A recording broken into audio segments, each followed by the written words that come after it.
Welcome to my YouTube channel, Shushu TV. Hello bantu bibana mumeze gute ndetse ko mumeze neza nizere ko mukomeye ufite ibibazo mu Imana imujye imbere kandi imworohereze. Shushu TV bisanzwe ari mushyashya tuguhaye ikaze ubusanzwe turabanyamuca kugira mu biganiro byacu bya buri munsi.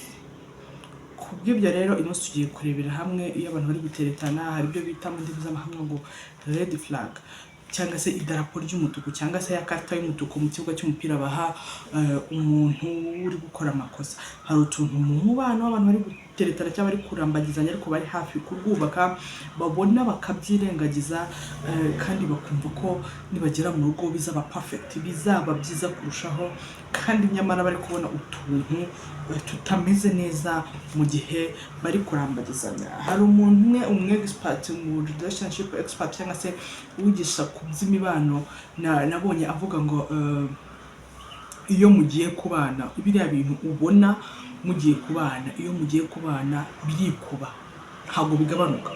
Mushobora for example kuba guteretana ari umuntu ukunda ibirori yaza gusezeranya nitubana nzabireka abakubeshye kubera yuko akenshi ushobora gusanga ajya mu kirori kuwa mbere no kuwa kabiri akabigabanya akajya ajya kuwa mbere kugira ngo akwiyereke none namara kugutsindira guess what azakora icyo azajya agenda amanywa nijoro. Bishatse kuvuga ngo iki utuntu ushaka kuzabona mu rugo rwawe genzura muri uwo mubano wanyu wo guteretana no kurambagizanya ko tutarimo cyangwa se ko turimo. Nusanga turimo uvuge ngo c'est bon, nusanga tutarimo uvuge ngo nagenjeje make kubera yuko iyo utagenjeje make kwihuta cyane bibyara ibindi. Ikintu cya mbere rero kizakwereka ko umuntu muri kurambagizanya ari kwitwaraho ukuntu wowe ushobora kuvuga ngo byarangira kandi ejo byageraho bigakura kandi bikanakubangamira. Ugomba kwitwararika umuntu utajya kumva na rimwe. Nshuti murakundana muri gufiyansanya ariko muhora mu ntonganya. Nimba wabuze sheri wawe kuri telefone araza gusobanurire narindi muri ibi urabeshya wahoze mu biki nakubuze ntabwo ari kumva we ahaye agaciro kanini ko yakubuze kuruta impamvu wowe kumuha. Buri gihe ntabwo ajya kumva umuntu utakumva rero pay attention kuko nimugera mu rugo yamaze kugutsindira yamaze kukugira uwe burundu urumva aribwo azakumva noneho azajya kuyoboza inkoni y'icyuma. Umuntu utakumva ugomba kumwitondera ibyo bintu mu gihe muri relationship mukiri kurambagizanya ugomba kumwitondera kubera ko iyo mugeze mu rugo noneho nta kumva kurushaho birikuba yangeso arayikuba. Ikindi kintu umuntu muri kurambagizanya cyangwa se muri gutega kuzarwubakana muri kurambagizanya cyangwa se murateganya kubana ariko ntazibana zidakomanyije amahembe. Ubu mugari muzamumva inshuro nyinshi mu biganiro byanjye kuko niyo si niko bimeze. Abantu babiri babana byanze bikunze bagira ibintu bagenda bapfa bagira ibintu bagenda bashwanira bagenda bapfa. Rero uzasanga umuntu muri kumwe iteka iyo habayeho icyuho cyangwa se iyo habayeho kugira ikibazo mu mubano wanyu cyangwa se mu rukundo rwanyu kandi rimwe ajya yemera ko yakosheje iteka ni wowe abigusunikiraho. Nibyo ushobora kuba ari wowe ariko nawe iyo yakoze ikosa araza akabikumvisha uburyo ki ari wowe nyirabayazana ari wowe wakoze amakosa. We mbega ameze nk'aho ari perfect ntajya yibona yakoze ikosa kandi akenshi ari we yakora ntajya yibona ari uri mu makosa akajya ahora ashaka ko ari wowe cyangwa se akugaragariza ko ari wowe nyirabayazana ari wowe uri mu mafuti ari wowe uri mu makosa.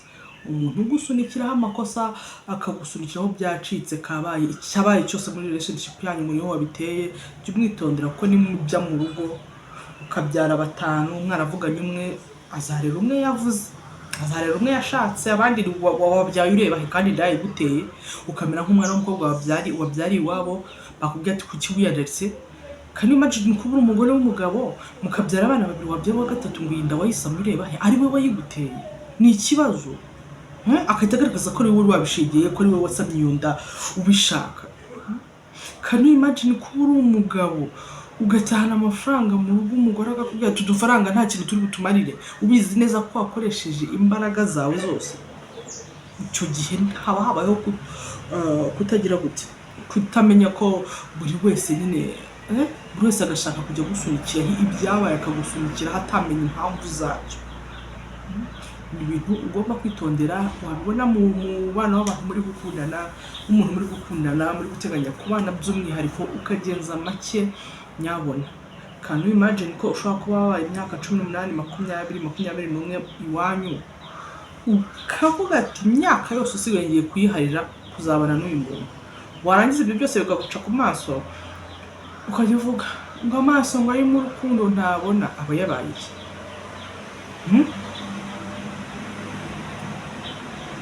Urukundo se ni imwe mu ndwara z'amaso tubimenye. Harimo myopi, hypermetropia, kureba kure, kureba hafi, gutakaza ubushobozi bwo kureba hari ku zuba, ibintu nk'ibyo. Urukundo ni ikihe gice cy'indwara yo mu maso ngo tubimenye, ku buryo ujya mu rukundo ukagenda buhumyi, ukagenda bupfa amatwi, ibintu byose ubona, ibintu byose ubwirwa. Ndabizi neza ko ariko ugenda ukoze subscribe kugira ngo abantu batazajya bigucika nibona hari icyo bigufasha. Ndabizi neza ko ku bantu bari kurambagizanya hari abantu benshi baba bashaka, batishimiye iyo relationship yanyu, baba bashaka kubyangiza. Akaba yaza ati shushu ugiye gushaka yabyari iwabo nka batatu, inda yazikuye kandi banabeshya ari urugero. Uri kumva uriya muti ugiye gushaka utuzizi tuba tumutumaho kubera inzoka, kandi wenda banabeshya. Ugomba kugengesera, ariko iritavuze umwe, iritavuze babiri, iritavuze batatu. Umunyarwanda yaravuze ngo handi urivugira ubusa, byanze bikunze ugomba kugengesera, gusesengusha ikintu cyaguciye mu matwi rimwe kabiri gatatu, ukamenya ngo what's going on, what happened, iki cyabaye, iki cyateye ibi. Rero ibintu nk'ibyo ugomba kubyigengeseraho, kuko iyo utabyigengesereho ushuka mugeze mu rugo ugasanga umubano wanyu, ibyo we expectingaga, ibyo wifuzaga, nta na kimwe cya kabiri cy'ibyo ubonye. Kubera ko wabonye red flag, wabonye ibimenyetso bigaragaza ko uwo mubano urimo utashobotse, wanga kuvamo, wanamba abo tungana baragiye, nanjye ngomba kugenda, shushu yaransize kandi twariganye. My dear, kuri iyi si tuzi iminsi itandukanye, tuzapfira iminsi itandukanye, buri wese agira igihe cye. Uko utajya uvuga ngo ngusungu mukuru wanjye ko yapfuye ngiye nkaba ntarapfa, jya uvuga ngo kuki kanaka yashatse nanjye nkaba ntarashaka, ni igeno ry'Imana. Kuki kanaka afite akazi nkaba ntafite, niko Imana yabigenye, irindira igihe cyawe kizagera. Kuki ntawe urekarama ngo kanaka yapfuye mbere y'uko apfa, ntukarekarame ngo kanaka yabonye umugabo wawe, ngo umugabo ngo mbere y'uwawe. Jya witonda uwazaza, kuko nugendera muri icyo kintu uzafata ubonye wese, ugende kubabara wa peke, ujye kubabara wenyine, n'abandi nta kibazo na kimwe bashaka kwiteza. Rero ikindi kintu kizakugaragariza ko umuntu muri mu mubano nimubana uzicuza, ahora kuba yagukosereza, aba yumva ari toto ndogo, ari ikibazo gito cyane cyane.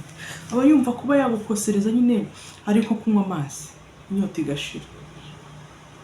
Aba yumva nta cyabaye, ntiyasaba imbabazi, ko nyine aba yumva nta n'icyabaye, nta n'icyo yagutukira amaso y'abantu, yakubwira nabi, wamusaba serivisi akayikwima, wagira gute. Aba yumva inshingano ze yazikora, atazikora, aba yumva nta kintu na kimwe cyabaye. Rero uwo muntu aba anateye ubwoba. Can you imagine umuntu kugukorera ikosa, wowe ukababara, umutima ukabyimba, we ntanamenye ko yakoze ikosa, atari ukutarimenya ko atarimenya, ahubwo ari ukutarimenya kuko azi ko yabikoze, ariko ntabyemera, ntanashaka kurisaba na gato na rimwe. Uwo muntu ujye umwitondera, kuko iyo mugeze mu rugo biba ibindi bintu. Umuntu uba ugiye guha umubiri wawe, umuntu uba ugiye kuzabyarira, umuntu uba ugiye kuzahekera, umuntu uba ugiye kuzagirira gute, ni umuntu ugomba kwitondera.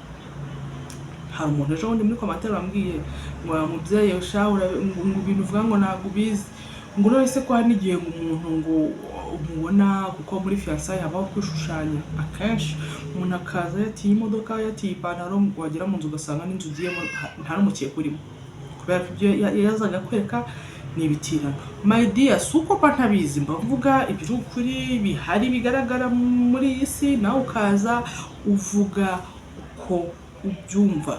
Nibyo koko hari umuntu aza kurambagiza cyangwa kurambagizwa yijijishije, icyo gihe ubifasha. Niyo mpamvu kera habagaho ngo abaranga, ubifasha iyo udafite umuranga ujya Imana ugasenga. Twebwe mu idini ya Islam tugira isengesho bita istihara. Iyo ufite gushidikanya, iyo ushaka gutangira ikintu runaka, n'urugero ngiye kurambagizwa, ndifuza umugabo umeze gutya na gutya, ndagenda ntawaze gutawaza, agiye ufata isuku nyine kuri atawaza amazi, utawaze ujya imbere y'Imana usarira kebyiri cyangwa se tubyite ukora isengesho nyine kandi ariko bivuga kugira ngo abatarabashyiramo bitabacanga. Nurangiye uvuga ati Mana, gusenga ni byiza nshuti zanjye, gusenga ni byiza mukuri. Uvuga ati Mana, nimba ubona aka kazi cyangwa se nimba ubona, reka dufate urugero ko turi kwigisha ku by'umubano, dufate urugero rw'umugabo. Mana cyangwa se urw'umugabo, reka dufate urugero. Nimba ubona Clarisse azambera umugore mwiza, ukabubona azaba mama w'abana beza, mama w'abana banjye mwiza, ukabubona azambera mwiza ku muryango wanjye, haba muri ubu buzima ndetse n'ubwo hazaza, muri ubu buzima bw'aka kanya muri kurambagizanya no mu buzima bwo hazaza. Mana umungenere, unangenere n'ibyiza byose biri kumwe nawe. Kandi Mana ahangaho ugakuraho amarangamutima yawe ko kuyo kuri kuvuga ati ngiye Clarisse ndamushaka ko ashaka kuba atari mwiza kuri wowe. Uvuga ati kandi Mana, nimba ubona Clarisse atari mwiza kuri njye, atari mwiza kuri njye, atazaba mwiza nka mama w'abana banjye, atazaba mwiza ku buzima bwanjye bwa nonaha ndetse n'ubwo hazaza, umunshyirire kuri. Ibyo bintu ukabisenga, ugasari, ukabisaba Imana ubyizeye. Imana iguhitiramo, iguha igisubizo cya yego cyangwa hoya. Ntabwo muhita mushwana ako kanya, ariko uzasanga rimwe na rimwe bita byanga, uzasanga rimwe na rimwe hazamo izindi mpagarara. No ku kazi niko bigenda, ugasenga. So wivuga ngo rero umuntu yaje yishushanyije, senga Imana imukureho urwo ruhu rwo kwishushanya, umubone mbere yuko mubana. Atazaza yarakwishushanyije kumura yari yambitse uruhu rw'intama imbere ari ikirura, siko umugani wa Kinyarwanda buvuga. So gusenga bijye biherekeza, aho kubwo bijye biherekeza, bijye bibanziriza ibindi bikorwa byose. Ugiye kurambagiza umukobwa wawe akana kabanza ubisengere. Muri hangana banza ubisengere wowe ushobora, bitewe n'irari ryawe, bitewe n'ukuntu agukurura, bitewe n'ukuntu umubona ukavuga turiya niwe wanjye, nta n'undi uzamubyara kandi nyamara atari mwiza kuri we. Uri gusigara Fonsina wa hariya, ubonye amabuno, nguri ufite amabuno niwe nshaka, ugasanga ntabwo ari wowe wawe, uriya udafite nyashi niwe wawe. Ariko kubera ko irari ryaguhumije amaso, ntiwibuka no gusenga.